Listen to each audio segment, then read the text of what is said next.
नमस्ते मित्रों। क्या आपने कभी सोचा है कि मृत्यु के अंतिम क्षण में मनुष्य के विचार उसके भविष्य को कैसे निर्धारित करते हैं? या फिर ये कि ब्रह्म और अध्यात्म के वास्तविक गहरे अर्थ क्या हैं? आज के इस विशेष वीडियो में हम प्रवेश कर रहे हैं श्रीमद् भगवद गीता के 8वें अध्याय में, जिसे अक्षर ब्रह्म योग कहा जाता है। यह अध्याय केवल दार्शनिक ज्ञान नहीं है, बल्कि ये एक गाइड बुक है, ये समझने के लिए कि इस नश्वर शरीर को छोड़ते समय अपनी चेतना को कहाँ केंद्रित करना चाहिए।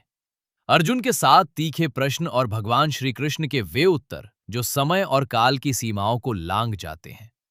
ब्रह्मा का एक दिन कितना बड़ा होता है और वो कौन से 2 मार्ग हैं जिनसे जीवात्मा इस संसार से विदा लेती है?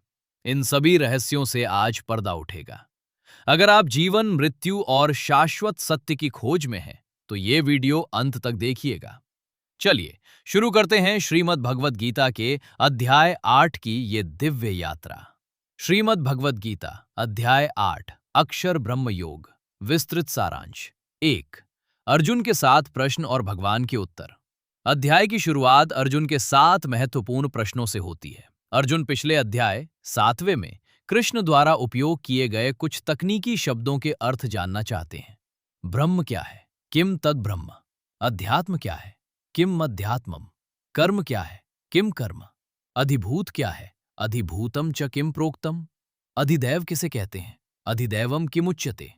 अधियज्ञ कौन है? अधियज्ञः कथम कोत्र? प्रयाण काले, मृत्यु के समय आपको कैसे जाना जा सकता है?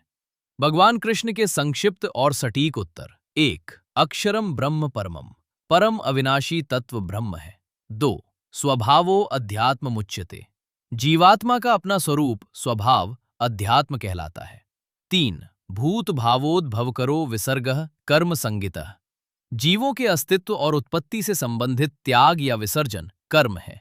4 अधिभूतम क्षरो भावः, नाशवान पदार्थ नश्वर प्रकृति अधिभूत है।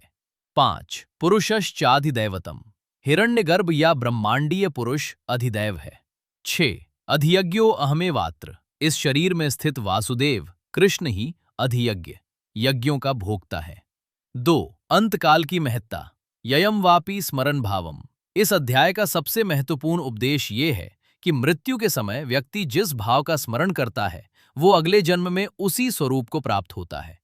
अंतकाले च मामेव स्मरण मुक्त्वा कलेवरम, यह प्रयाति समद्भावम याति नास्त्यत्र संशयः, भगवान कहते हैं कि जो अंत समय में केवल मेरा ईश्वर का स्मरण करते हुए शरीर त्यागता है, वो मेरे साक्षात स्वरूप को प्राप्त होता है। यहाँ अभ्यास पर जोर दिया गया है।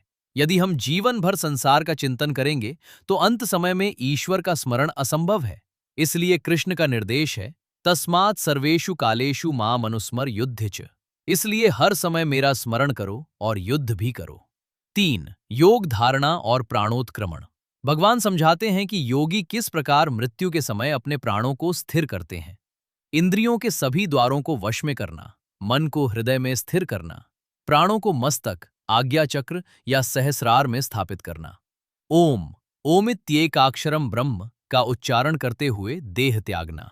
4 ब्रह्मांडीय समय चक्र, ब्रह्मा का दिन और रात, कृष्ण यहाँ काल टाइम की विशालता समझाते हैं ताकि मनुष्य अपनी लघुता और संसार की क्षणभंगुरता को समझ सके। ब्रह्मा का एक दिन कल्प, इसमें 1000 महायुग होते हैं। एक महायुग में सतयुग, त्रेता, द्वापर और कलयुग शामिल है। ब्रह्मा की एक रात, ये भी 1000 महायुगों के बराबर होती है। सृष्टि चक्र, जब ब्रह्मा का दिन उदय होता है तब अव्यक्त से सभी जीव प्रकट होते हैं और रात होने पर वे पुनः लीन हो जाते हैं। गणितीय गणना संक्षेप में, एक महायुग बराबर 43,20,000 वर्ष। ब्रह्मा का एक दिन बराबर 1000 गुणा 4,32,000 बराबर 4.32 अरब वर्ष। 5 2 मार्ग, शुक्ल गति और कृष्ण गति, अध्याय के अंत में कृष्ण 2 मार्गों का वर्णन करते हैं जिनसे जीवात्मा शरीर छोड़ने के बाद यात्रा करती है। 1 शुक्ल मार्ग, प्रकाश का मार्ग, अग्नि, ज्योति, दिन, शुक्ल पक्ष और उत्तरायण के 6 महीनों का मार्ग। इस मार्ग से जाने वाले योगी वापस जन्म मृत्यु के चक्र में नहीं लौटते, परम गति। 2 कृष्ण मार्ग, अंधकार का मार्ग, धुआं, रात्रि, कृष्ण पक्ष और दक्षिणायन के 6 महीनों का मार्ग। इस मार्ग से जाने वाले स्वर्ग आदि लोकों का सुख भोग कर पुनः पृथ्वी पर लौट आते हैं।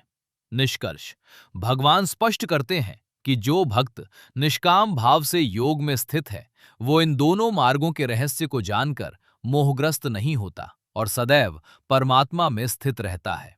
अध्याय 8 का मुख्य संदेश, की टेकअवेज। निरंतर अभ्यास भक्ति केवल बुढ़ापे के लिए नहीं, बल्कि हर क्षण के लिए है।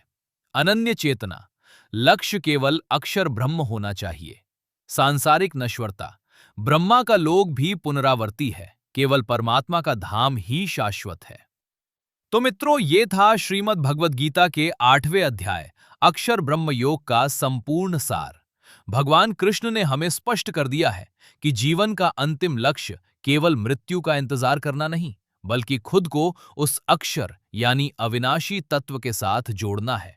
याद रखिए, कृष्ण ने अर्जुन से कहा था, तस्मात् सर्वेषु कालेषु माम अनुस्मर युध्यच, यानी अपने कर्तव्यों का पालन करते हुए भी हर क्षण उस परमात्मा का स्मरण रखें। यही वो अभ्यास है जो अंत समय में हमें परम गति तक ले जाएगा। हमें कमेंट्स में जरूर बताएं कि इस अध्याय की कौन सी बात ने आपके दिल को छुआ। क्या आप ब्रह्मा के समय चक्र, टाइम साइकिल के बारे में और विस्तार से जानना चाहते हैं?